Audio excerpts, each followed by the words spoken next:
By 2010, a young man named Josh Temple knew he wouldn't be a famous actor. He had only landed a few minor roles over 5 years, and it was obvious that he needed a new occupation. Being in the golden state of California, he thought, why not give the weed business a shot, and started his own company called Honeycut Labs. Over the next 8 years, the failed actor's business skyrocketed thanks to his creation of a single product that would eventually become one of the most sought after in the entire cannabis black market. However, that product would be responsible for something else. A nationwide pandemic of a severe lung disease that infected over 2,800 teens and killed 68 of them. This is the true story of the counterfeit cart epidemic and how one man sparked a nationwide media frenzy, confused hundreds of doctors, and changed the marijuana industry forever. In April of 2019, everything seemed normal. COVID wasn't around yet. Old Town Road was blasting through everyone's speakers, and this creature was talking to kids through Peppa Pig. But then, in a few hospitals in Illinois and Wisconsin, something strange was happening. Seemingly young, healthy men were being admitted to the ICU with all sorts of symptoms like chest pain, nausea, shortness of breath, and more. Now, at first, doctors thought it was just pneumonia and gave them meds for it,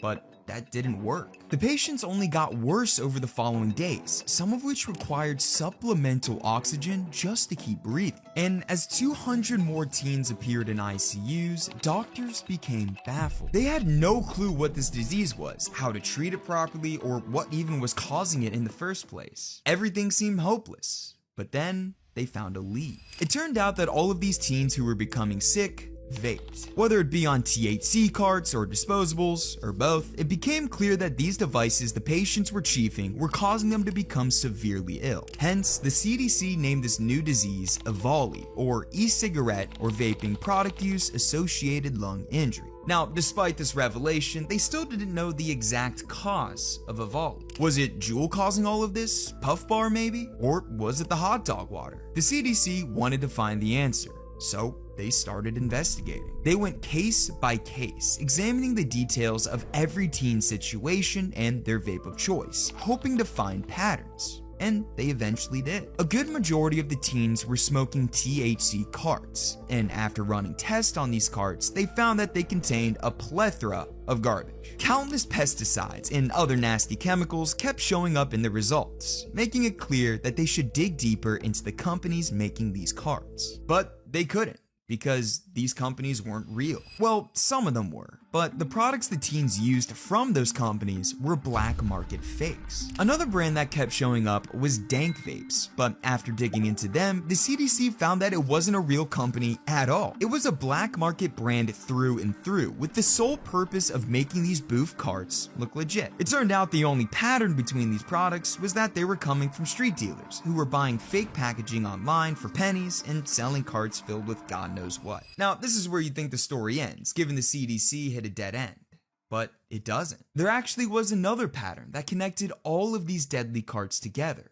A pattern that was created by a struggling actor from Los Angeles, California. Josh Temple landed very few gigs between 2005 and 2010. He had done minor roles on shows like Veronica Mars, The X List, and Fashion House, but after a decade of essentially getting nowhere, he knew it was time for a change. By the time Josh was looking for a new industry to work in, California had become a hub for cannabis. Between the vague laws, non-existent regulation, the sheer size of the city, and its massive cannabis market, dispensaries were popping up everywhere, and Josh wanted in. Now, young Josh didn't know a damn thing about growing weed, but there was a new opportunity for him that not many people were capitalizing on: THC cartridges. As the Golden State's cannabis industry grew, so did the market for vape products. They were quickly becoming the hit product to have, thanks to their convenience, odorless smell, and more. This is where Josh set his eyes on. He had dreams of becoming a THC cart kingpin, selling whatever product he could in the space to make some serious dough. And so, between 2011 and 2018, Josh worked in the THC vaping scene, learning all about the industry and scoping out opportunities for him to capitalize on. He eventually found one, and in early 2018, started his own health supplements company called CB. Now wait,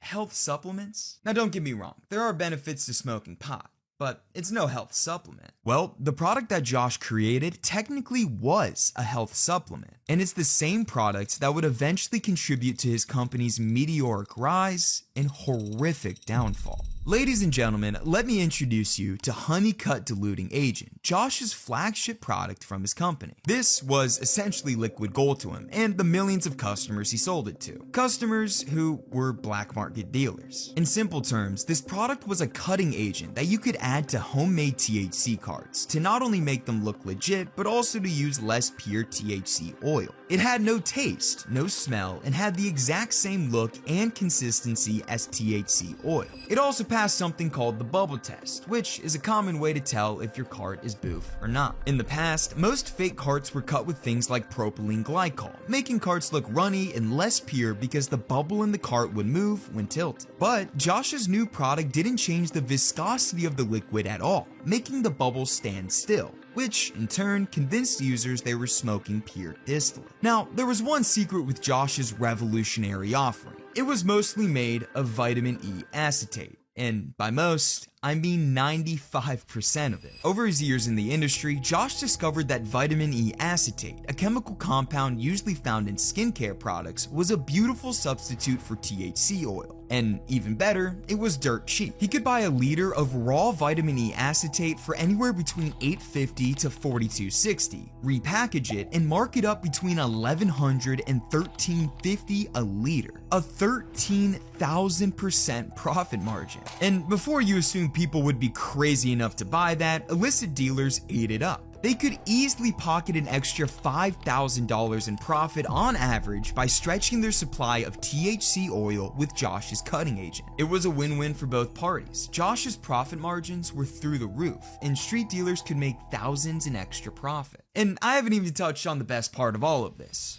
It was all legal. Well, not the whole selling hot dog OG to teenagers, but the part about Josh's vitamin E concoction. Because vitamin E acetate is considered a health supplement and not a THC product, Josh could sell his stuff online and nationwide to anyone who wanted to buy it. He didn't need any special license or have any regulatory body to comply with. As a matter of fact, anyone could buy pails of this shit online. It just so happened that Josh found a new use for it. Over late 2018 and early 2019, Josh's products sold like crazy. As demand for THC carts skyrocketed across the US, seemingly every illicit dealer wanted to get their hands on as many bottles of Honeycut Diluting Agent as they could. Insiders in the industry described 440-pound drums of Josh's magical solution moving out from wholesale vape suppliers. And it was consistently sold out across many major e-commerce websites. And on Josh's own website, they detailed how they had more sales in the first 4 months of 2019 than all of 2018, which didn't go unnoticed by others. Copycats of Josh's massively successful product started to spring up everywhere. Uber Thick, Clear Cut, Thick Stretch, and more were all created by other companies trying to steal market share from Josh. But it was too late. Josh's brand was simply too big. He had created one of the fastest selling non-cannabis products the illicit drug market had ever seen, moving untold gallons of vitamin E acetate into the nation's black market. Josh had officially reached his dream position as a THC cart kingpin. He had a golden setup that any scumbag dealer would die for, pushing millions of dollars in product without anyone batting an eye. It seemed as if his empire was untouchable, but by August 2019, that empire would be fully exposed. By the time the chilly fall season was setting in, Avali cases had peaked, and even worse, the first official death caused by the disease was reported. This was the tipping point. A young man dying from vaping ignited a tidal wave of stories from the media, begging the CDC to get to the bottom of this mysterious infection. Feeling this intense pressure, the CDC kept digging, trying to find that missing pattern among all the products these teens were using. And I think you can guess what they found. Almost every single cart they tested contained vitamin E acetate, which, while safe for ingesting or putting on your face, is poison for your lungs. The CDC found that, when vaporized, the chemical caused shortness of breath, fever, vomiting, and worst of all, lipoid pneumonitis, a rare condition that results from fat particles being inhaled into your lungs. This was the missing pattern. I mean, no wonder doctors had zero clue what disease these kids had. They had never seen anything like it before because no one had ever vaped vitamin E acetate. As news outlets took this information to the masses, Josh could smell blood in the water. He knew something terrible was coming for him, so he acted fast. Like, really fast. On August 23rd, the same day of the first Diwali death, Honeycutt changed its registered corporate address to a random P.O. box. 4 days later, he changed the official ownership of CB to add a person named Ashley Angstad, which turned out to be his girlfriend. 3 days after that, Josh called his wholesalers, ordering a recall of his products and demanding they take his stuff off store shelves. And by September 6, he had completely shut down Honeycutt's website. Now, young Josh thought this would do the trick, but the law still caught up to him. On September 9th, New York Governor Andrew Cuomo announced a subpoena for Honeycutt, forcing Josh to come forward with every single detail on Honeycutt's safety testing, ingredients, sales data, and the quality of his raw materials and final product. Josh was now fucked. He clearly got caught red-handed and had to pay the price for it. But did he? After the subpoena was announced, there wasn't a lick of information I could find about what happened to him. Officials at the New York State Health Department said they had been in contact with Josh, but that was from 2019. Josh and his lawyer refused to speak publicly about the company, which, I get. And it appears Josh may even be on the run, as he no longer lives in his Los Angeles home. Truthfully, we have no idea if Josh faced any consequences, but he for sure did one thing. He caused a national pandemic, hospitalizing over 2,800 young men and women, some of whom had to be put on life support, and killed 68 people. And not only that, he disrupted an entire industry, giving it a horrible reputation of being a killer, when in reality, it was Josh who was the killer the whole time.